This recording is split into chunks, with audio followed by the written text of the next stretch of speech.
Today I want to talk about one of the most valuable lessons I ever learnt really with painting, and I will do a demonstration, but before I do I'll just show you this image. It's The Haywain by John Constable, possibly one of the most famous landscape paintings ever, and you can see I've made it black and white and it still works as a landscape. You've got an obvious distance, a midground and a foreground, and the reason for that is it's not the colours he used, it's the values. So essentially how light or dark each of those colours are. So I'll do a quick demonstration and I'll just wet the paper. I was going to say with some clean water, but it's obviously quite dirty from a previous painting, but it doesn't matter for the sake of this demonstration. And so I'm going to go quite out there with the colours. I'll just grab some cadmium yellow and I'll mix that with a little bit of blue, so I've got quite a green. And so I'll do a green sky just to prove that it just doesn't matter which colours you use. You can use any colours at all for this, and as long as I get the values there or thereabouts, it should still read as a landscape painting. So slightly darker green, so some ultramarine, a bit more cadmium yellow, and I'll just drop like a little bit of a cloud shape in there.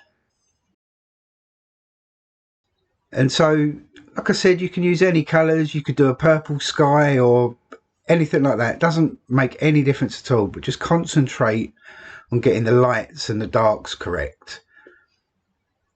So I've just got some more green, so pretty much the same sky colours, and I'll just put in a bit of a distant tree line or a hill.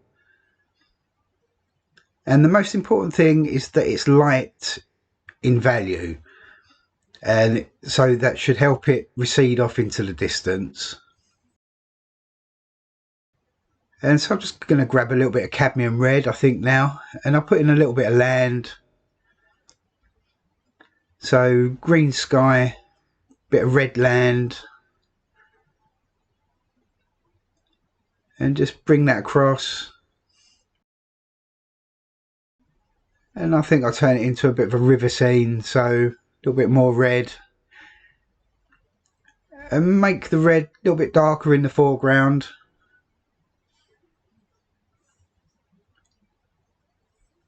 And so, like I said, any colours, doesn't make any difference whatsoever. And just bring that across, so just got a little bit of a river there going around the corner. And I'll dry that off before I move on to the next stage. Okay, let's just move on. I'm just going to put some trees in. So I've picked up some blue and some alizarin crimson. So mix up a bit of a purple. So I'll put in some purple trees.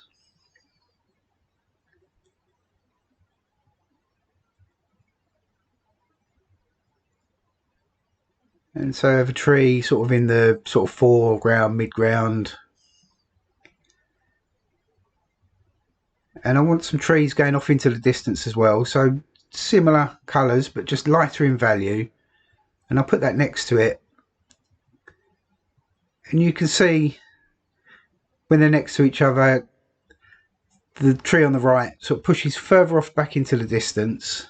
And so the relationship between the two, having the darker one is going to be the tree that you want to be closest to you, essentially.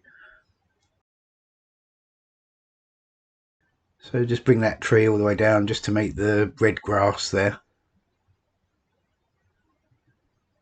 And just outline the edge of the riverbank. And already, hopefully you can see that the tree on the left appears closer to us, and the other trees just seem to be going off into the distance a bit more. So I'll just grab a little bit more of that green. I'll put in a green tree just to prove really that it doesn't matter what colour it is. Obviously trees are usually green, and it should appear roughly on the same plane as the purple tree on the left. And it's nothing to do with the colour, it's all about the value of that colour, so how dark or light it is. So I'll just put in another tree. Let's make that one blue.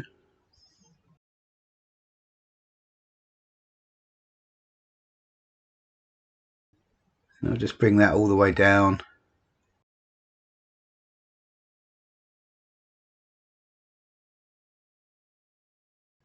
And now in the foreground, just a little bit more of that blue. So it's a little bit darker in the foreground than it is in the midground, and then obviously the lightest in the distance there. And so make that even darker, a little bit of brown into the blue there, so it's quite dark now. And now just outline that other riverbank.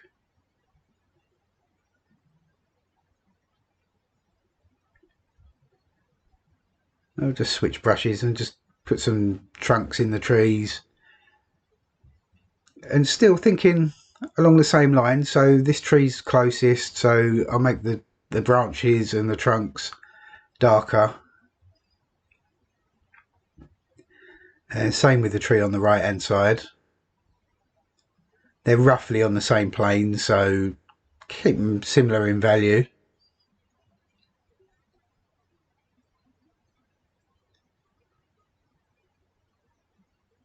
And I'll get some slightly lighter paint just for those mid-ground trees. And a touch lighter still for the trees there that are a little bit further away.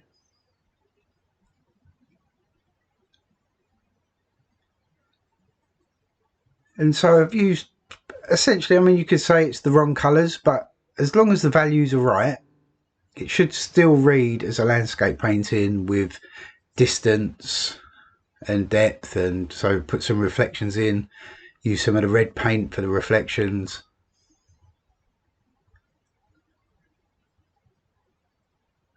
Let's just change that up, use some of that yellow green paint, put in another reflection there.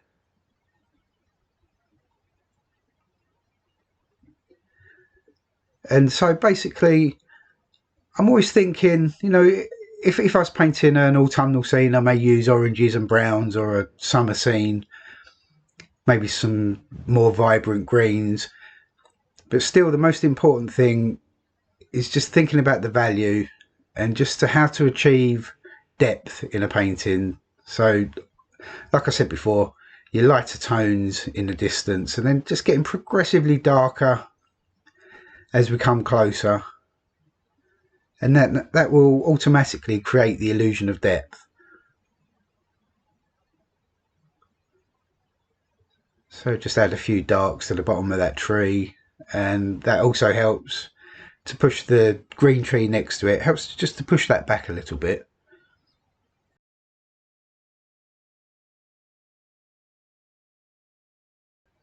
And so it's a very simple demonstration. But there's the finished painting, so I've dried it off, and so obviously that's the colour version, and then I've made it black and white, and it still gives a sense of distance and depth. So the foreground being the darker tones closest to us, and then the lighter tones off in the distance. So it makes no difference whatsoever which colours you use, basically, but just always try and think about that relationship between light and dark. And it's a nice easy way to think about it, really, and you automatically achieve depth in your paintings.